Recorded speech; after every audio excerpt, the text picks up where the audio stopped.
Et pourtant, on a fait, chez les conducteurs de train, 80% des conducteurs de train au niveau national étaient en grève. Il y a plus de 6 aiguilleurs sur 10 qui étaient en grève aussi. Dans de nombreux métiers, on est quasiment au même niveau que le 5 décembre 2019. À ça près que le 5 décembre 2019, pour avoir beaucoup milité cette date-là à l'époque, on avait presque un mois et demi déjà d'avant. Donc c'est pour ça que je dis que c'est historique à tout point de vue. Et ça montre que les gens ont envie de se mobiliser, qu'ils ont envie de lutter, qu'ils sont prêts à aller au bout. Maintenant, il va falloir définir un véritable plan de bataille pour faire reculer le gouvernement, parce qu'ils ne vont pas reculer sur des grèves de 24 heures. On va en parler. Mais en même temps, il y a une colère très forte, légitime, déterminée, parce que 2 ans de plus, ça suffit. Et qu'on sait très bien que ce qu'il y a derrière, c'est vraiment la question de la répartition des richesses. Cette réforme-là n'est absolument pas nécessaire. Par contre, permettre de garantir un droit au bonheur après la vie de labeur, et donc de revenir à la retraite à 60 ans, c'est juste une question d'autre répartition des richesses. C'est tout à fait finançable. Et notamment, je voyais tout à l'heure les arguments aussi féministes, pour moi essentiels. Vous faites l'égalité salariale femmes-hommes, vous pouvez sans problème avoir une retraite pour tout à 60 ans. Ouais. Anas Kazib, alors vous avez eu l'habitude d'accompagner des mouvements de grève, notamment on pense aux travailleuses à Honnête, que vous avez accompagnées dans leur stratégie de lutte pour qu'elles puissent poursuivre en fait ce mouvement. Il y a les caisses de grève, Daniel Simonet le rappelait. Comment on peut faire pour que le mouvement ne s'essouffle pas ? Déjà, pour que le mouvement ne s'essouffle pas, il faut qu'il y ait un véritable plan de bataille qui soit mis en place. Là, il y a une journée annoncée qui sera le 31 janvier. Moi, je trouve déjà que ce n'est pas normal qu'on ait une retenue sur les dates annoncées. À un moment donné, soit on veut gagner et on met tout le monde au parfum, soit on joue au meilleur communicant. Je veux dire, par là, c'est très sympa d'arriver devant les caméras de BFM TV pour avoir son petit papier qui lit ce qui sort de la réunion.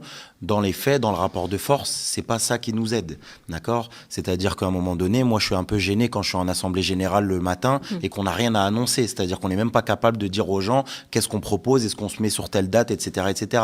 Et donc, on voit bien que la question de la gilet jaunisation, aussi de la radicalisation de la base, inquiète énormément l'intersyndicale. Moi, très sincèrement, je n'ai aucune confiance dans l'intersyndicale. Je veux dire par là, l'unité syndicale, l'unité de logo dans une feuille, j'en ai que faire. Ce qui m'intéresse, c'est l'unité des travailleurs à la base.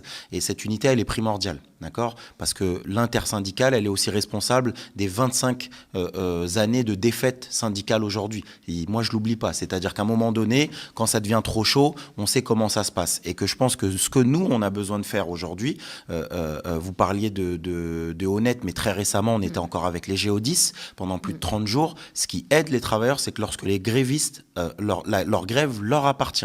C'est-à-dire qu'ils sont maîtres du calendrier, ils sont maîtres des dates, ils sont maîtres de l'auto-organisation. Et c'est ça qu'il faut centralement. On a une journée de 24 heures aujourd'hui, c'est une réussite. Il va y avoir maintenant une autre journée de 24 heures.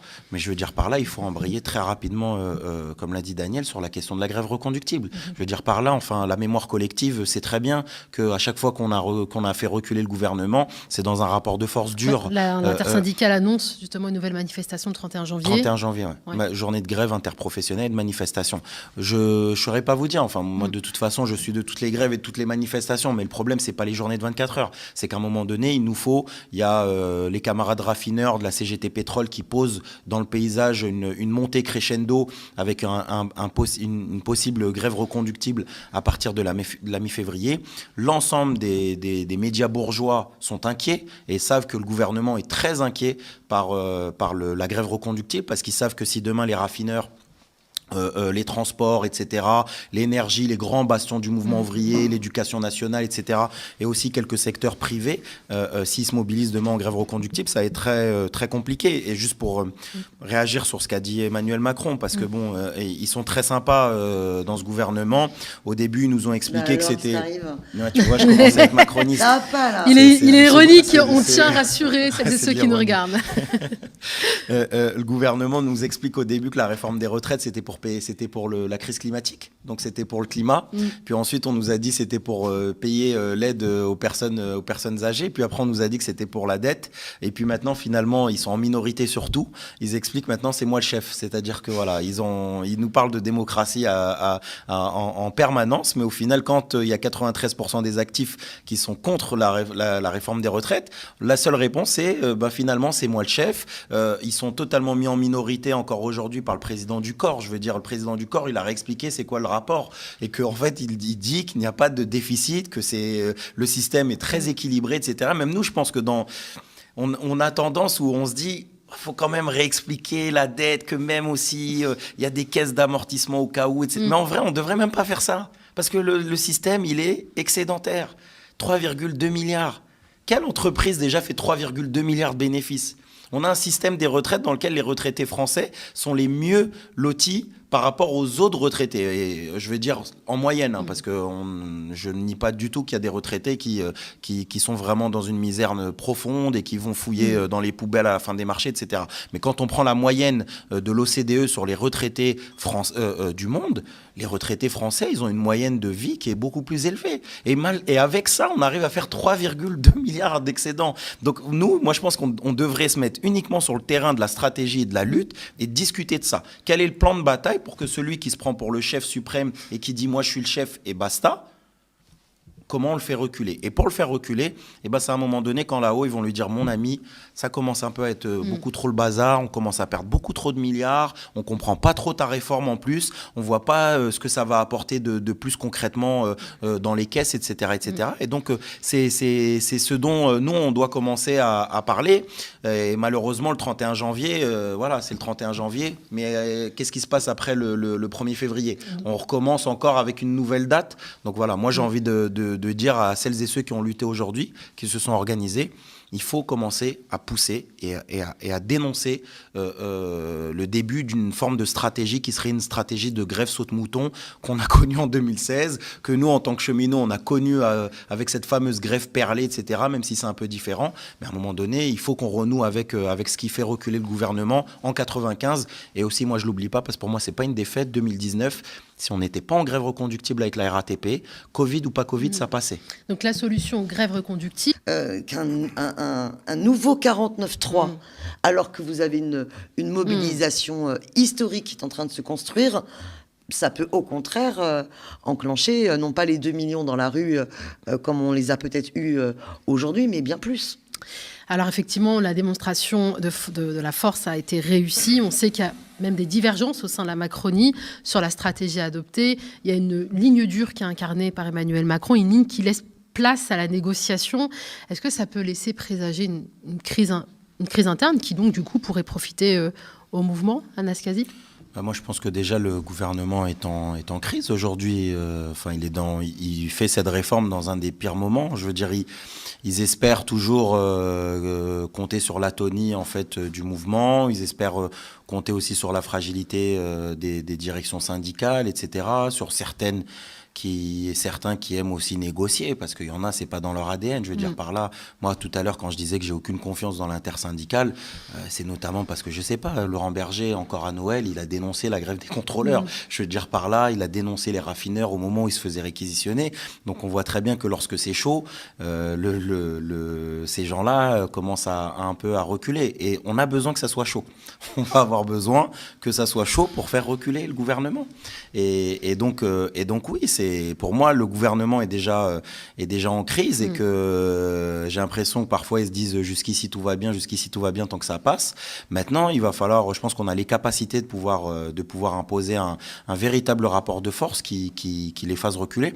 Moi, je suis très étonné de voir des Aurore Berger, Olivier Véran commencer à agiter très tôt, alors même qu'on est à la première journée de grève, d'agiter la question de réforme de la question du droit de grève en France. Ça montre à quel point ils sont totalement inquiets, fébriles, et que dès maintenant, ils veulent essayer de voir comment, sur la question là qui était posée sur le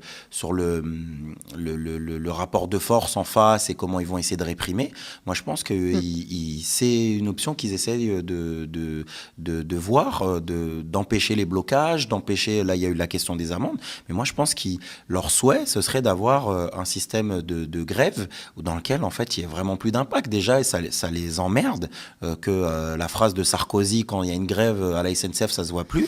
Tout le monde voit que à chaque fois qu'il y a une grève à la SNCF, oui, ça se voit. C'est-à-dire que même s'il y a des préavis de grève de 15 jours, même s'il y a des délais de prévenance de 48 heures, eh ben oui, quand tu as 100% de grévistes, quand tu as 80, 90, c'est pas parce que tu es prévenu avant que ça conduit les trains. La prévenance ne conduit aucun train. Et donc ça, je pense qu'ils veulent l'attaquer. Et c'est pour ça qu'il y a tout intérêt à se mobiliser énormément. Moi, je le dis, il n'y a pas de grève par procuration. Il ne faut pas de grève par procuration parce que, comme moi je dis, il n'y a pas de réforme par procuration.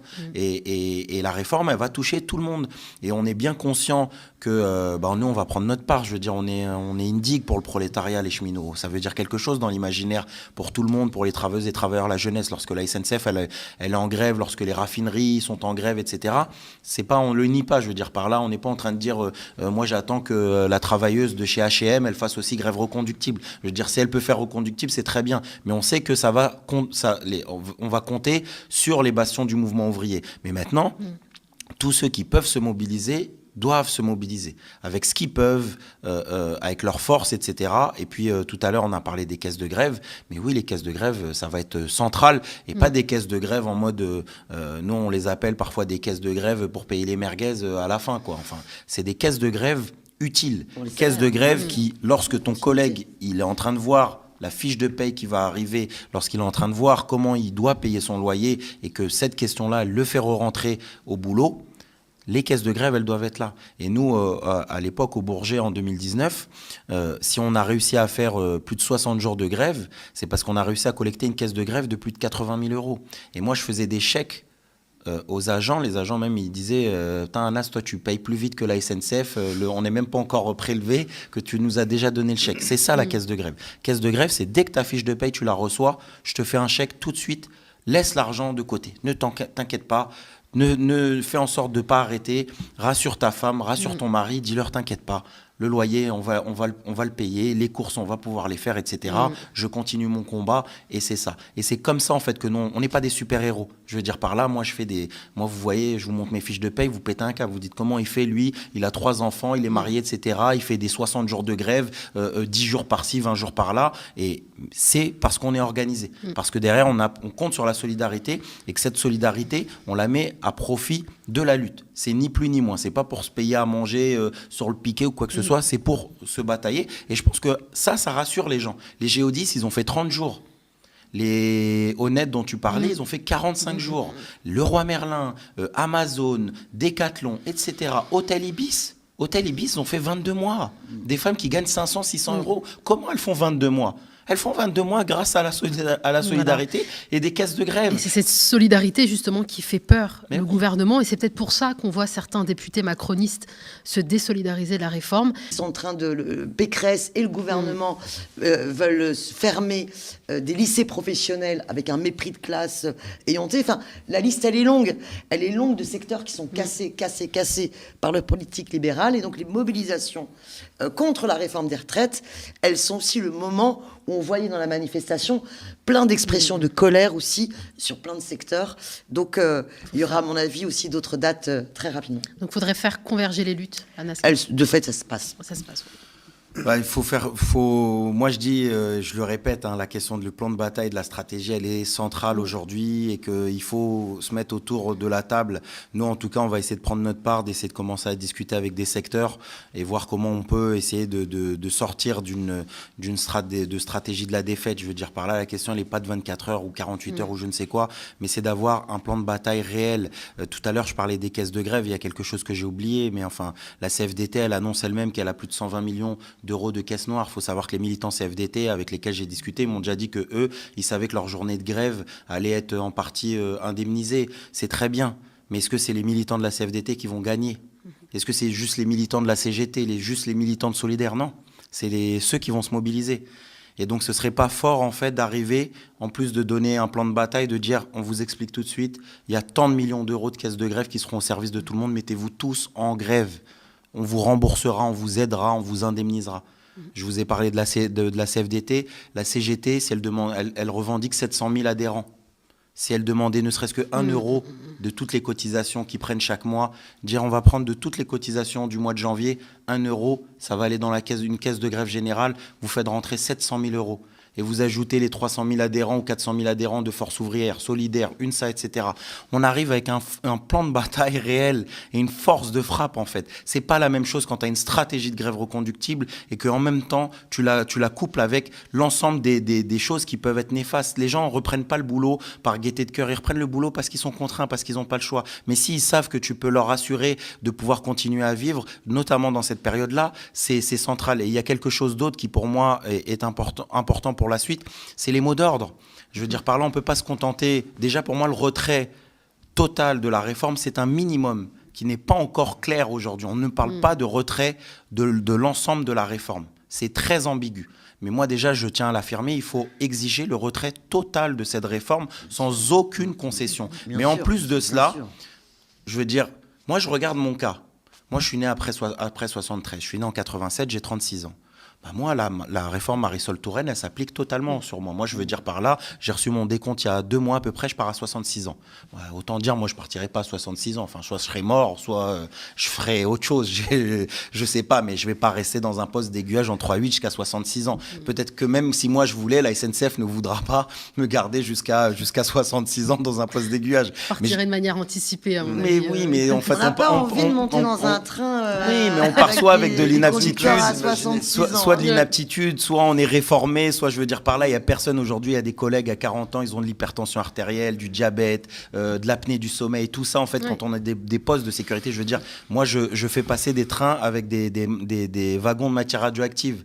Donc si je fais un malaise ou quoi que ce soit, qu'il y a un train qui déraille ou parce que j'ai mal dormi ou quoi que ce soit, c'est très dangereux. Et donc on ne peut pas jouer avec la vie des populations, la vie des travailleurs, etc. en disant, toi tu vas bosser jusqu'à... c'est une question de cotisation et de trimestre, tu n'as pas fini tes trimestres. Non, c'est une question de sécurité et de santé.